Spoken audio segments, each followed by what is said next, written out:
Admiral Minho stood at the center of the Coalition command deck and watched the stars move past his ship's viewing ports. His fleet was the largest the galaxy had ever seen. 847 warships moved through space like a metal storm. Each ship carried enough firepower to destroy a moon. Behind them followed 12,000 fighter craft that buzzed around the larger ships like angry insects. The Coalition had ruled this part of the galaxy for 300 years, and no one had ever stood against them for long. The message from Earth still played on repeat in the communication center.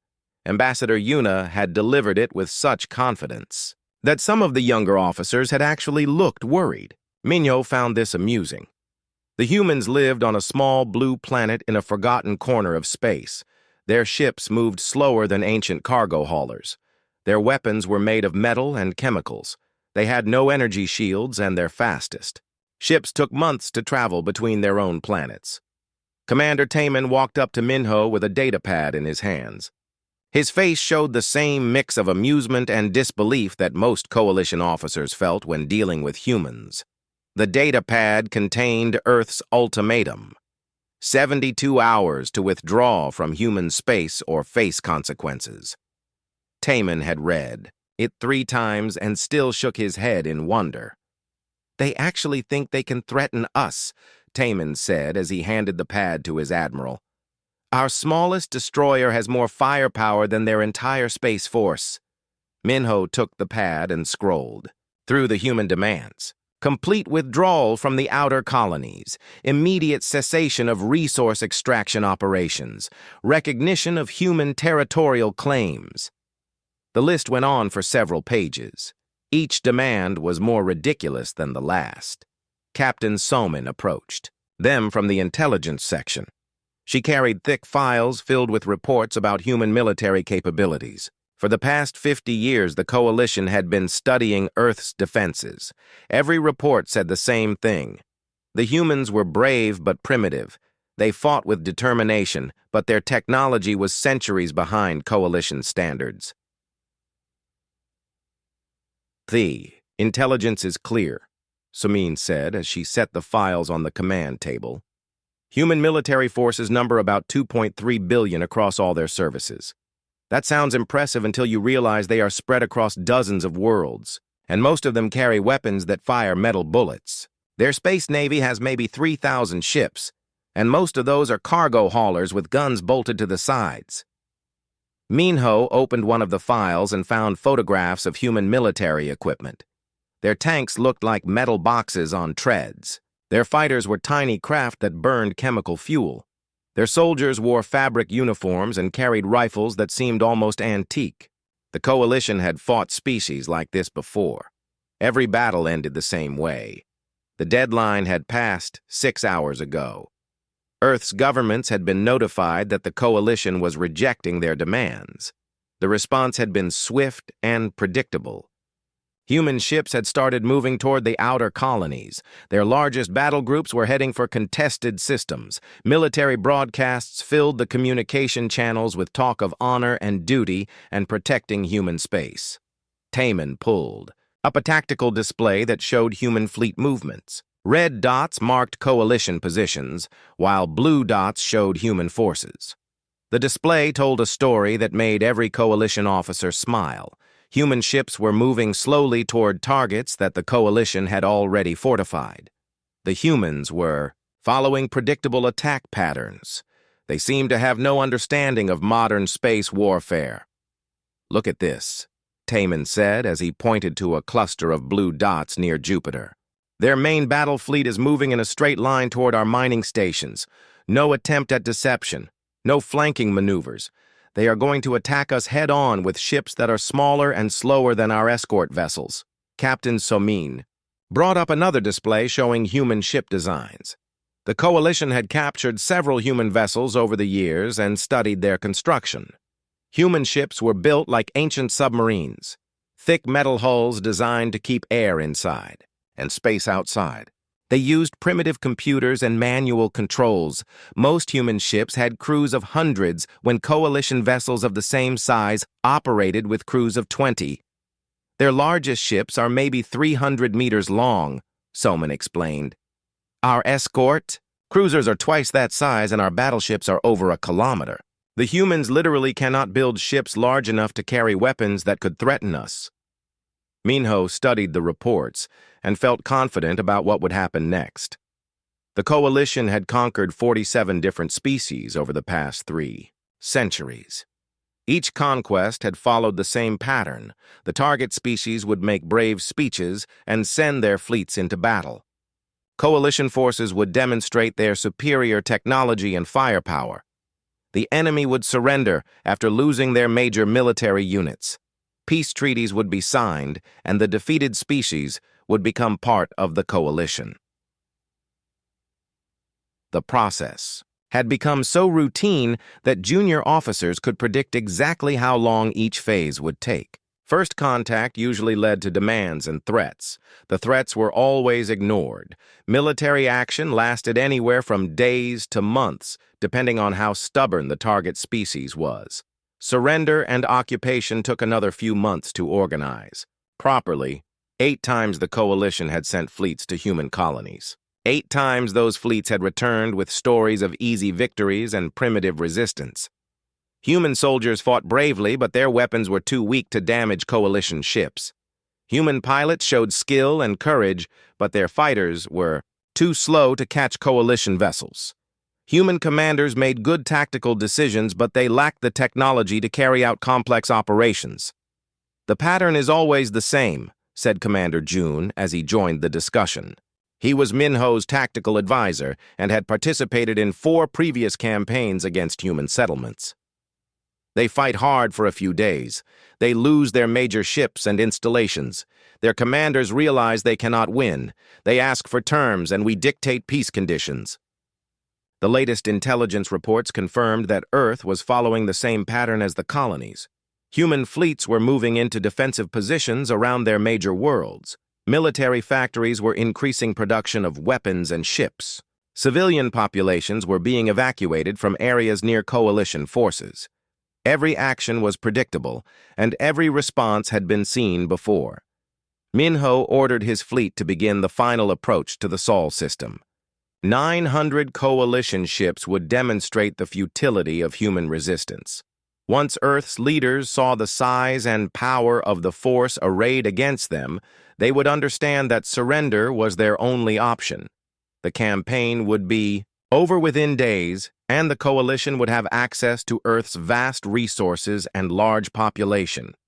The Ninth Fleet moved through space like a predator, approaching helpless prey. Every officer knew their role in the coming battle. Every system had been tested and prepared. Every weapon was ready to fire. The coalition had turned military conquest into a science and human resistance into a solved equation. What none of them knew was that Earth had been preparing for this moment for over 300 years. The humans had studied every coalition tactic and weakness. They had built weapons and ships that the coalition could not imagine. They had planned this confrontation down to the smallest detail.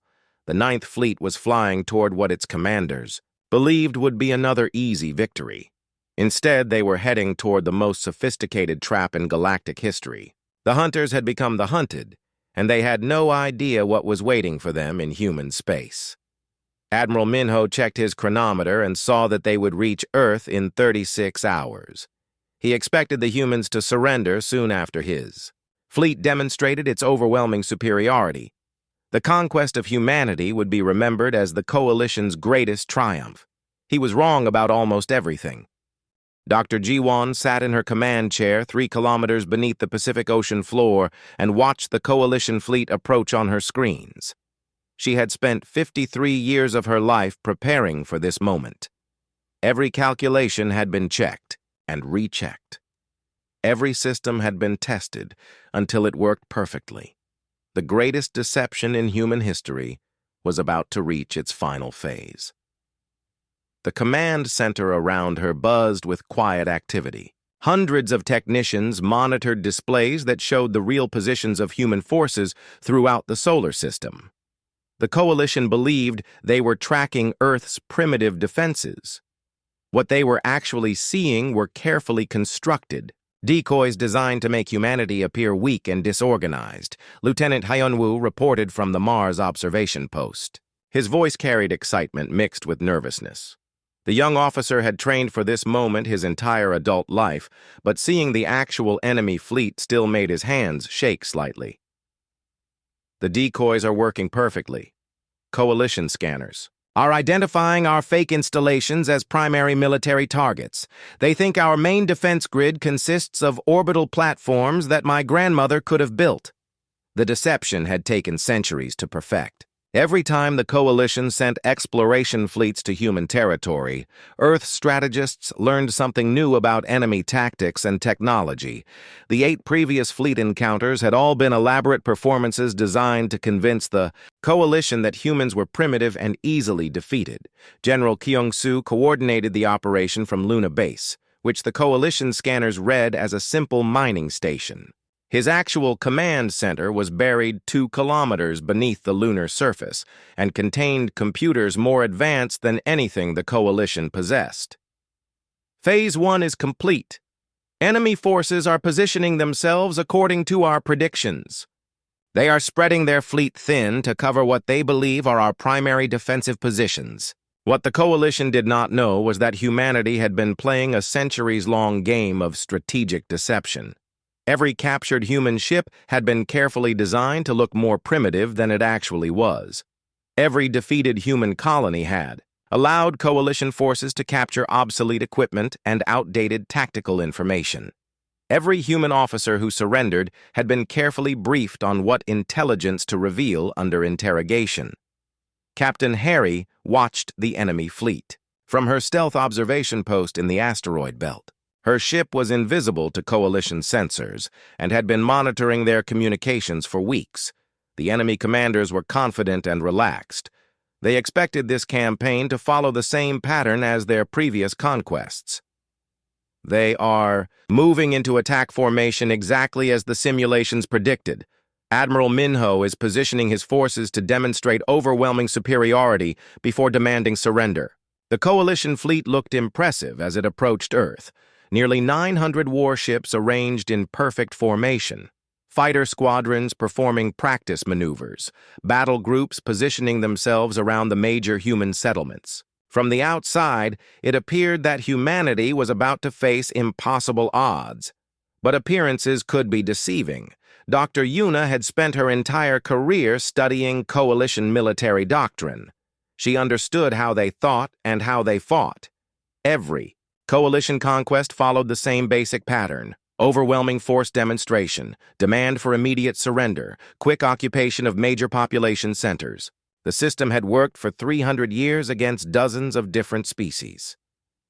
Their psychology is predictable, Yuna explained to the assembled command staff. They have conquered so many primitive species that they cannot imagine facing an enemy with superior technology. Every piece of intelligence they have gathered about humanity confirms their assumptions about our limitations. The human colonies that had been conquered by previous Coalition fleets were actually elaborate staging areas. The colonists were real, but the military equipment was carefully designed to look primitive while concealing advanced defensive systems. Coalition occupation forces had been allowed to study human technology and capture human personnel. Every bit of intelligence they gathered was carefully controlled to support the deception. Commander Jamin reported from the hidden fleet base in the Kuiper Belt. His voice was steady, but his words carried the weight of humanity's greatest secret. All stealth fields are stable. Coalition sensors show empty space where our main battle fleet is positioned. They have no idea that we have ships larger and more advanced than anything in their fleet. The hidden human fleet was humanity's masterpiece. Ships that used technology the Coalition had never encountered. Weapons that could manipulate matter at the quantum level. Defensive systems that bent space itself. Artificial intelligence networks that could outthink entire Coalition command staffs. The technology had been developed in secret over 3 centuries, using captured Coalition equipment as a starting point.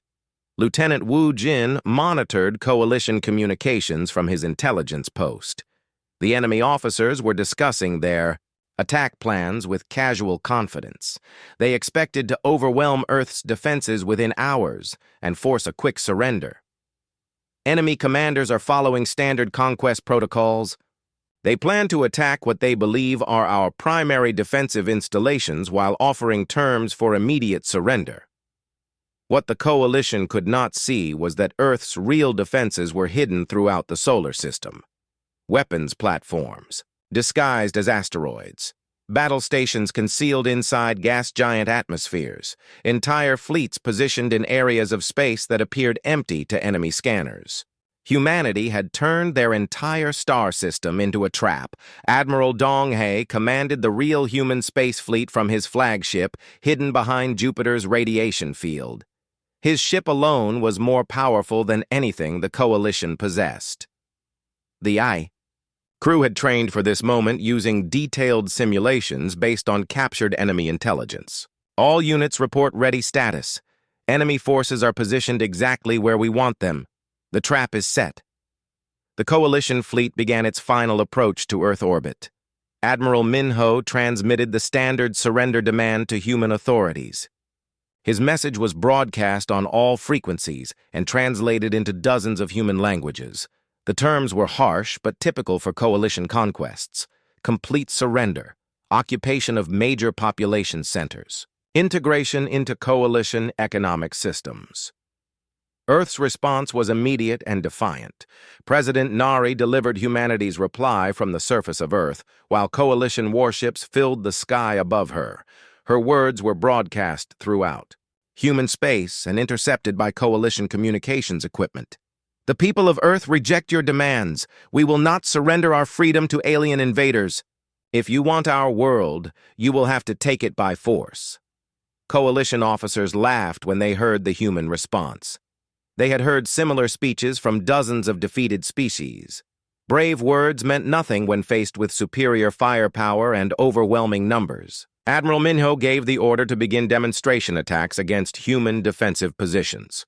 Coalition ships opened fire on what appeared to be Earth's primary orbital defense platforms. Energy beams and plasma missiles struck targets that exploded, in brilliant displays visible from the planet's surface. Human installations seemed to disintegrate under coalition firepower. The demonstration was designed to show Earth's population that resistance was futile. But the installations that were destroyed were empty shells filled with explosives. The real defense platforms remained hidden and undamaged. Coalition sensors registered successful attacks against major human military targets. Their intelligence reports showed Earth's defenses crumbling under the assault. Captain Somin analyzed the battle damage reports and felt satisfied with the results. Human orbital defenses had been neutralized with minimal coalition losses. Earth's space fleet appeared to be retreating toward the outer planets. The demonstration phase was proceeding exactly as planned. Human resistance is collapsing faster than expected. Their remaining forces are falling back to secondary defensive positions. What coalition forces could not detect was that the retreating human ships were actually moving into predetermined attack positions. The apparent retreat was part of the deception. Humanity's real fleet remained hidden while obsolete decoy vessels played the role of a defeated enemy. Admiral Minho prepared to deliver his final surrender demand. Earth's leaders would be given one last chance to avoid the complete destruction of their civilization. The message would be simple and direct: submit to coalition authority or watch their world burn.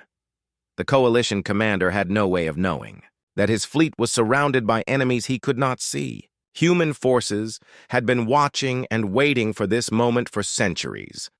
The deception was about to end, and the real battle was about to begin. Dr. Jiwan checked her chronometer and saw that the moment of truth was approaching. Soon, the coalition would discover that they had been deceived. Soon, they would learn that humanity was not the primitive species they believed. Soon, the hunters would become the hunted. The trap was sprung with surgical precision that defied everything the coalition thought they knew about human capabilities. Commander Jamin activated the hidden human fleet with a single command transmitted across quantum communication networks that the Coalition could not detect or intercept. Throughout the solar system, stealth fields that had concealed humanity's true military power for centuries began to dissipate. Ships emerged from hiding places that had seemed like empty space moments before. Admiral Minho watched his tactical display with growing horror as contacts began appearing everywhere around his fleet. The human ships that materialized were not the primitive vessels his intelligence reports had described. These were massive constructions that dwarfed even the largest Coalition battleships. Their hull designs incorporated geometric patterns that seemed to bend light around them. Their energy signatures registered levels that his instruments claimed were impossible. "What in the void's name is that?" Commander Taman whispered as a human dreadnought decloaked less than 10 kilometers from the Coalition flagship. The vessel was over 2 kilometers long and bristled with weapon systems that did not match any known technology. Its hull seemed to shimmer with energy fields that made Coalition sensors give contradictory readings. The first wave of human weapons fire eliminated the Coalition's forward screen before their crews could react. Antimatter torpedoes struck Coalition destroyers and converted them instantly into expanding clouds of superheated plasma. The explosions were so brilliant that automated viewing filters engaged to protect human eyes from permanent damage. Dr. Yuna coordinated the attack from her command center, buried beneath the Australian continent. Her tactical computers had analyzed 3 centuries of Coalition military doctrine and identified every weakness in their standard battle formations. The enemy fleet was positioned exactly where her calculations had predicted, and every weapon system was targeted for maximum effectiveness. "Their shields are designed to deflect energy weapons and conventional projectiles," she explained to Admiral Donghae as human ships began their systematic destruction of Coalition forces. "They have never encountered controlled antimatter reactions or quantum disruptor fields. Their defensive systems are actually amplifying our weapon effects." Captain Neon led the first assault wing from her flagship, which had been disguised as a large asteroid for the past 40 years. Her crew had trained in virtual reality simulations using captured Coalition ships as target practice. They knew exactly where to strike for maximum damage and minimum waste of ammunition. The human ships moved with impossible precision through 3-dimensional space. Their artificial intelligence networks coordinated attacks across vast distances without any communication delay.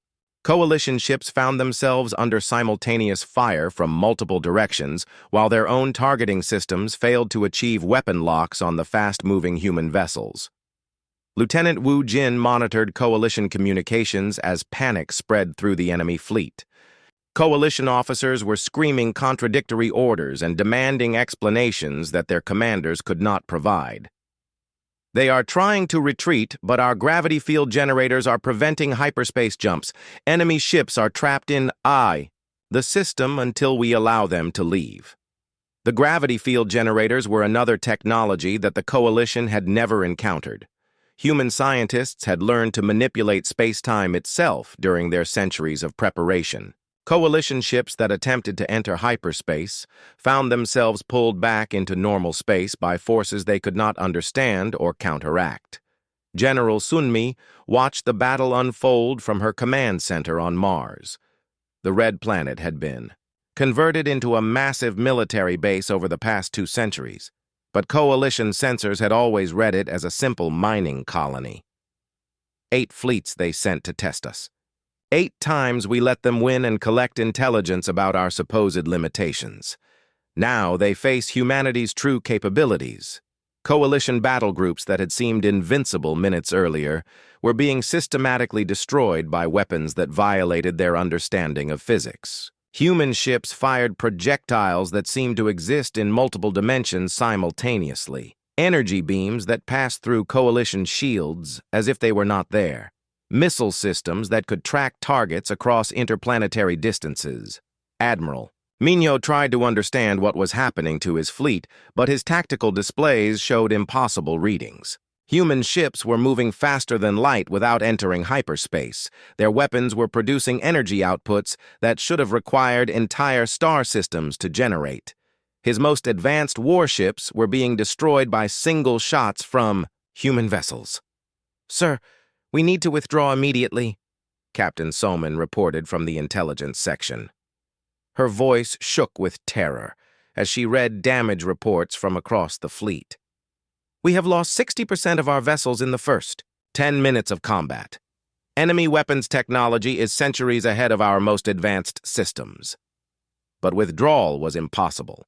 The human gravity fields held coalition ships in place like insects trapped in amber. Every attempt to jump to hyperspace failed as space itself seemed to resist their efforts.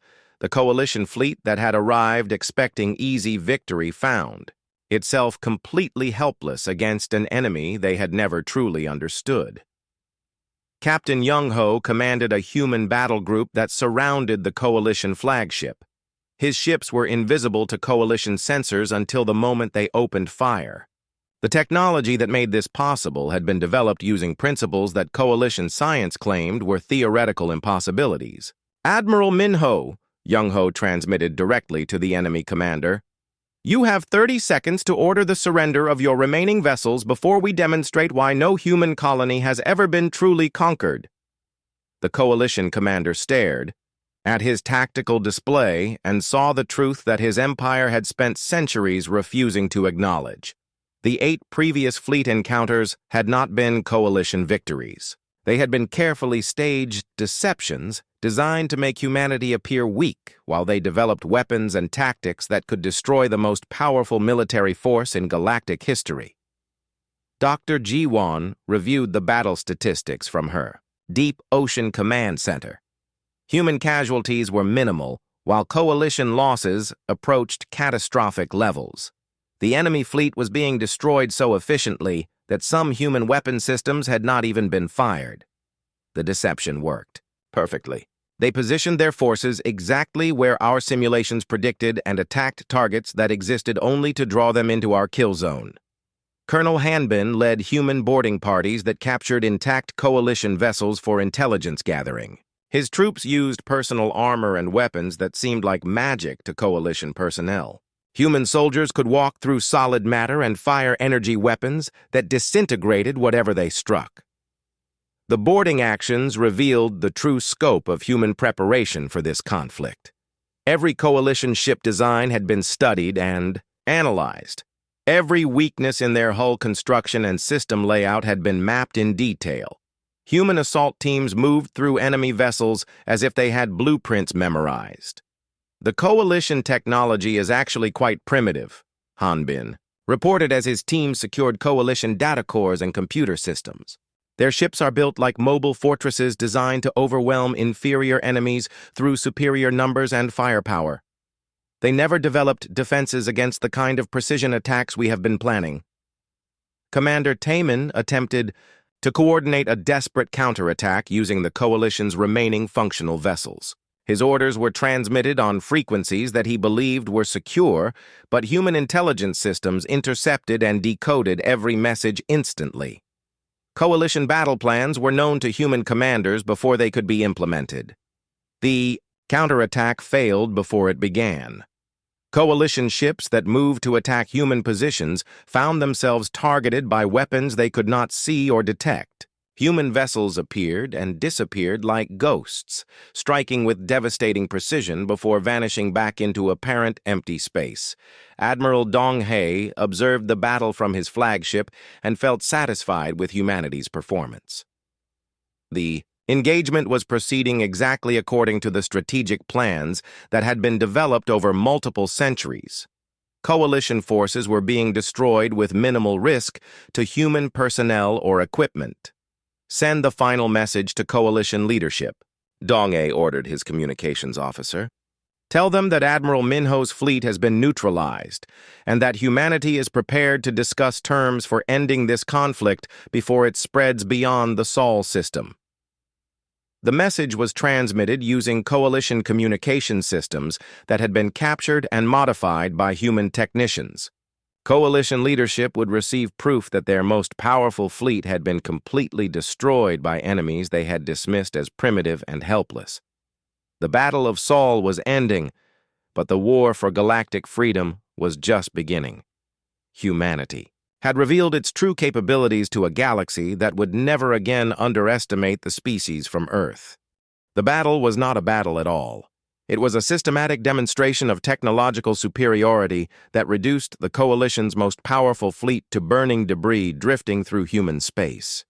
Admiral Minho stood on the bridge of his flagship and watched his empire's military might being dismantled by weapons that his scientists had claimed were impossible.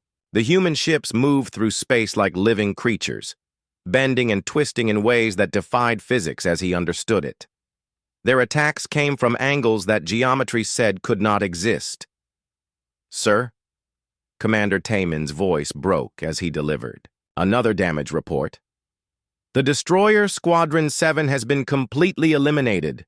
The humans are not using conventional weapons. These energy signatures indicate they are manipulating matter at the quantum level." The tactical display showed Coalition ships disappearing at an alarming rate. Each destruction was precise and efficient. Human weapons did not simply damage their targets. They unmade them, converting organized matter into its component atoms, in flashes of light that could be seen from orbit around distant planets. Colonel Hanbin directed human boarding operations with cold efficiency that impressed even his veteran troops. The soldiers under his command wore armor that let them phase through solid matter and carry weapons that could disintegrate targets at the molecular level. Coalition vessels were being captured intact while their crews surrendered without firing. "A shot! Secure their data cores and navigation computers," Hanbin ordered as his teams moved through the corridors of captured Coalition ships. "We need complete records of their fleet positions and hyperspace routes. This intelligence will allow us to locate every Coalition military base and occupied system." The boarding parties moved through enemy vessels like ghosts walking through walls.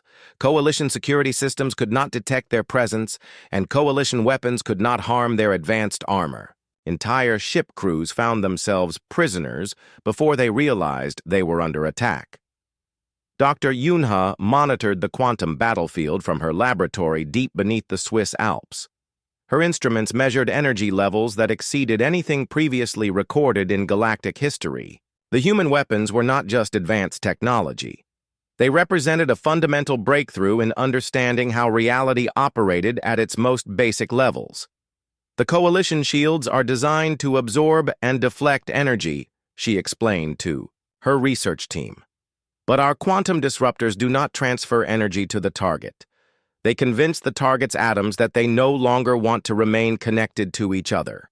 The shields actually amplify this effect because they try to process quantum information they cannot understand."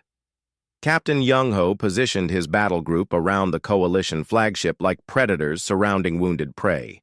His ships could have destroyed Admiral Minho's vessel instantly, but humanity wanted to capture Coalition leadership intact. The intelligence value of high-ranking prisoners was worth more than the satisfaction of complete destruction.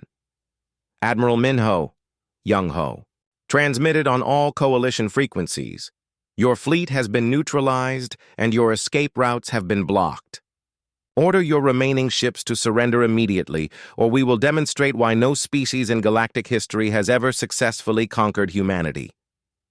The Coalition commander stared at displays that showed impossible readings and tried to comprehend how completely he had misunderstood his enemy. The humans had not simply defeated his fleet. They had revealed that everything the Coalition believed about warfare and technology was obsolete. Admiral Donghae received situation reports from across the solar system and felt pleased with humanity's performance. The operation was proceeding ahead of schedule with minimal casualties to human forces. Coalition resistance had collapsed faster than even the most optimistic projections had predicted. "Phase 2 is complete," reported General Kyung-soo from Luna Base. "Enemy fleet elements that attempted to retreat to the outer system have been intercepted and neutralized. Coalition forces are completely contained within our operational area. The gravity field generators that held Coalition ships trapped in normal space were just one example of technology that humanity had developed. During their centuries of preparation, human scientists had learned to manipulate fundamental forces that coalition physicists believed were beyond the reach of any civilization. Dr. Jiwon reviewed combat data from her Deep Ocean Command Center and marveled at how perfectly their preparations had worked. Every human weapons system had performed exactly as designed. Every tactical prediction had proven accurate.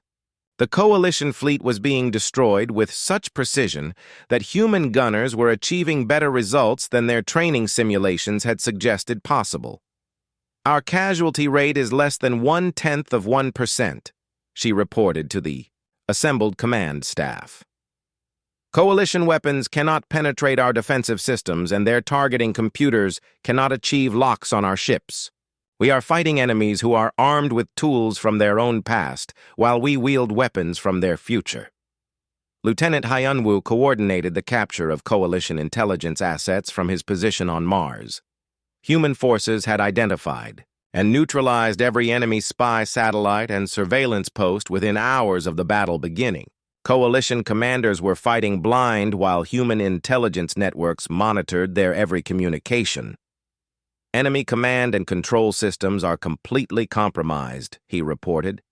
"We are intercepting their tactical communications faster than they can transmit them. Admiral Minho is receiving orders from Coalition High Command, but we are reading those same messages before his communication officers can decode them." The intelligence advantage was overwhelming. Human computers could decrypt coalition military codes in real time, while coalition systems could not even detect human transmissions. The technological gap between the two species was so vast that meaningful communication was barely possible. Captain Neon led her assault wing in a final sweep through the debris field that had once been the coalition's forward screening force. Her ships moved between chunks of destroyed vessels like dancers performing a choreographed routine. Each movement was precise and purposeful as they searched for survivors and salvageable technology. "All primary targets have been neutralized," she reported to Admiral Donghae. "Enemy resistance has effectively ended. Coalition survivors are requesting permission to surrender according to standard galactic warfare protocols." But this was not standard galactic warfare. This was humanity revealing its true nature to a galaxy that had consistently underestimated them. The Coalition had conquered dozens of species using tactics and technology that were now proven to be completely inadequate against a truly advanced civilization. Commander June analyzed the battle from a strategic perspective that took into account centuries of coalition military history. The enemy had followed their standard conquest doctrine exactly as human planners had predicted. Every phase of their attack had been anticipated and countered before it could develop into a threat. "They made the same mistakes they have made for 300 years, he explained to his staff officers. Overwhelming force demonstration followed by demands for immediate surrender. The problem is that they demonstrated their force against targets that were designed to be destroyed, while our real military assets remained hidden and untouched." Admiral Minho finally understood that his fleet had been lured into a trap that had been centuries in the making. The 8 previous coalition victories against human colonies had not been victories at all. They had been intelligence gathering, operations designed to study coalition tactics while concealing human capabilities. The coalition flagship shuddered as human tractor beams locked onto its hull. Minho could see human ships surrounding his vessel from every direction. Their technology was so advanced that his sensors could barely detect them even when they were directly visible through the viewing ports. Admiral Captain Soman approached him with surrender documents that had been transmitted by the human fleet commander. "Admiral Donghae is offering terms for the survival of our remaining personnel. We can surrender now or be destroyed along with every other coalition ship in the system." The terms were simple and direct.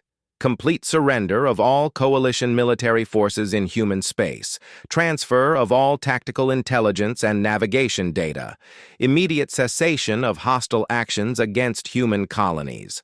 The alternative was total annihilation of every coalition ship and crew member in the Sol system. Admiral Minho looked around his bridge and saw officers who had spent their entire careers believing in coalition military superiority. Now they stared at displays that showed their most powerful fleet being systematically destroyed by enemies they had dismissed as primitive barbarians. "Signal all remaining ships," Minho ordered, with a voice that seemed to age years in seconds. "Coalition Ninth Fleet surrenders to human forces. All vessels will stand down and prepare for boarding by enemy personnel." The surrender message was broadcast on all frequencies and intercepted by intelligence systems throughout the galaxy.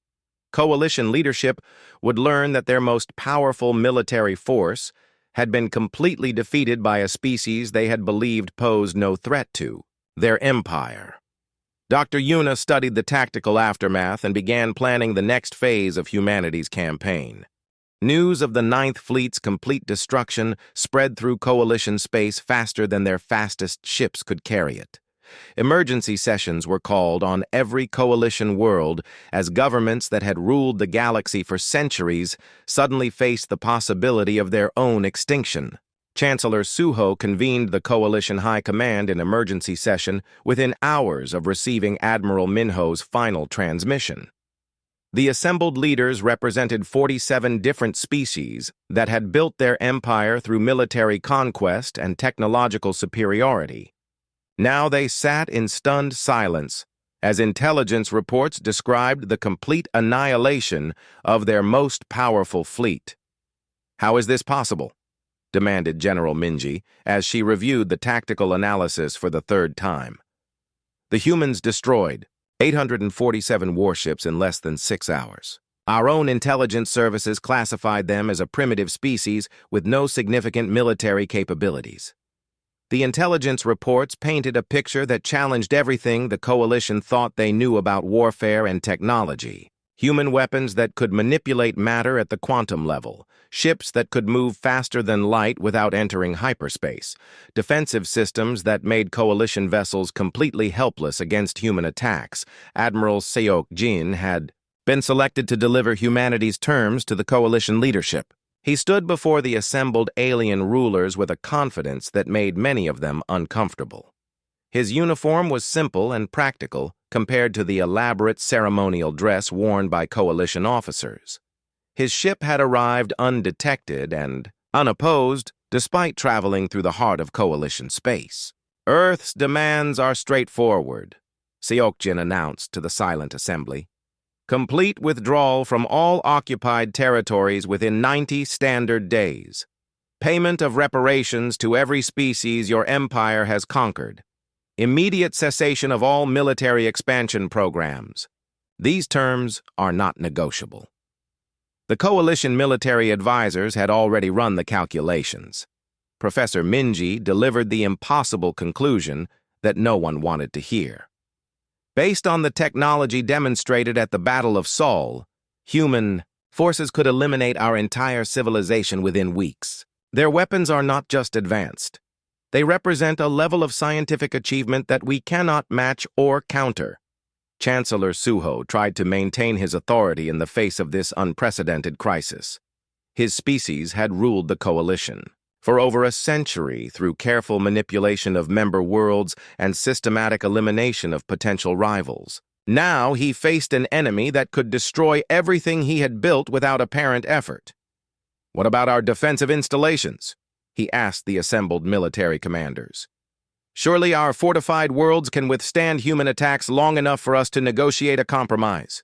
The answer came from General Wu Jin, who had spent his entire career designing Coalition military doctrine. His voice carried the weight of professional expertise that no politician could argue with. "Our defensive systems are designed to stop enemies using technology similar to our own. The humans have demonstrated capabilities that make our strongest fortifications irrelevant. They could probably destroy our entire military infrastructure without landing a single soldier on our worlds." Professor Seungjun had been studying the captured human technology since the first reports arrived from the Sol system. His analysis revealed the true scope of humanity's scientific achievement. Earth's weapons were not just more advanced than coalition systems, they were based on principles that coalition science had not yet discovered. The humans have been studying our technology for centuries, he explained to the increasingly desperate coalition leaders. Every ship they allowed us to capture was designed to conceal their true capabilities while revealing our tactical doctrines and strategic weaknesses. We have been systematically outmaneuvered by an enemy we never recognized as a threat. Admiral Seokjin waited patiently while coalition leaders argued among themselves about response options. He could see the fear in their faces as they began to understand the full implications of their situation. The coalition had built their empire by conquering species that could not defend themselves effectively. Now they faced an enemy that was technologically superior in every meaningful way. Your empire has ruled through force for 3 centuries, Seokjin said when the arguing finally stopped. You have subjugated dozens of species and exploited their resources for your own benefit. The age of conquest is ending. The age of cooperation begins now. The coalition's former victims would have their freedom restored whether the coalition leadership agreed or not. Human fleets were already moving toward occupied systems throughout the galaxy. The same species that had seemed helpless against coalition technology would soon have human protection and human weapons. Captain Jihoon commanded the human peacekeeping fleet that began operations in formerly occupied systems within days of the coalition's defeat. His ships appeared in contested space without warning and demanded immediate withdrawal of all coalition military forces. The demands were backed by weapons that had already proven their effectiveness against the galaxy's most powerful fleet. Coalition commanders who had spent their careers terrorizing primitive species found themselves completely outmatched by human technology. Their ships could not fight what they could not see or hit. Their weapons could not damage enemies that seemed to exist in multiple dimensions simultaneously. All coalition forces will withdraw to their home systems immediately, Jihoon broadcast to enemy commanders throughout the contested regions. Any attempt to resist or delay this withdrawal will result in the complete destruction of your forces. You have seen what happened to the 9th Fleet. Do not test our resolve. The withdrawals began immediately. Coalition ships that had maintained military occupation of conquered worlds for decades simply abandoned their positions and fled toward home space. The speed of the retreat surprised even human commanders who had expected more resistance. Dr. Ji-won reflected on humanity's long strategy as she watched coalition forces fleeing from systems they had controlled for generations. The plan had required centuries of patience and preparation. Humanity had allowed itself to appear weak while developing weapons and tactics that could defeat the galaxy's greatest military power. Patience was our greatest weapon, she told her staff as they monitored the coalition retreat. We let them defeat themselves through their own arrogance and overconfidence. They never suspected that a species they had dismissed as primitive was actually more advanced than their entire civilization. The liberated species throughout the galaxy watched in amazement as their former oppressors simply departed without explanation. Worlds that had been under coalition occupation for centuries suddenly found themselves free to govern themselves again. The speed of the change seemed impossible after so many years of hopeless resistance. Captain Soman, the former coalition intelligence officer, had become one of the first aliens to join the human peacekeeping forces. She helped coordinate the transition from coalition rule to independence in systems where local governments had been destroyed or corrupted by centuries of occupation. I spent my entire career believing in coalition superiority, she wrote in her personal journal. The day I learned to fear a species that had mastered the art of strategic deception was the day I began to understand what true intelligence looks like. Humanity defeated us not through superior force alone, but through superior thinking. Admiral Donghae issued humanity's final proclamation to the galaxy from his flagship orbiting Earth. The message was broadcast on all frequencies and translated into hundreds of languages spoken throughout known space. The words were simple: but their implications would reshape galactic civilization. Earth extends its protection to all species seeking freedom from oppression, he announced to listening worlds throughout the galaxy. The age of conquest is over. The age of cooperation begins now. Any species that chooses peace over war will find friends and allies among humanity. The Galactic Coalition had ruled through fear and superior firepower for 300 years. Their empire collapsed in less than 3 weeks once species throughout the galaxy realized that they no longer needed to fear Coalition retaliation. The balance of power had shifted completely and permanently. Years later, historians would debate whether the Coalition could have avoided their fate if they had recognized humanity's true capabilities earlier. The consensus was that their own success had blinded them to the possibility that they might encounter an enemy more advanced than themselves. The Ninth Fleet had departed expecting to add humanity to their long list of conquered species. Instead, their destruction had demonstrated that the age of galactic conquest was ending. Species throughout the galaxy would remember the lesson of Admiral Minho's fleet and the price of underestimating an enemy that appeared weak when they were actually stronger than anyone had imagined. Dr. Jiwan retired to a small house overlooking the Pacific Ocean and spent her remaining years writing the definitive history of humanity's greatest deception. Her final words in that history would be remembered for generations. Never underestimate. A species that has the wisdom to appear weak when they are strong, and the patience to wait for the perfect moment to reveal their true nature.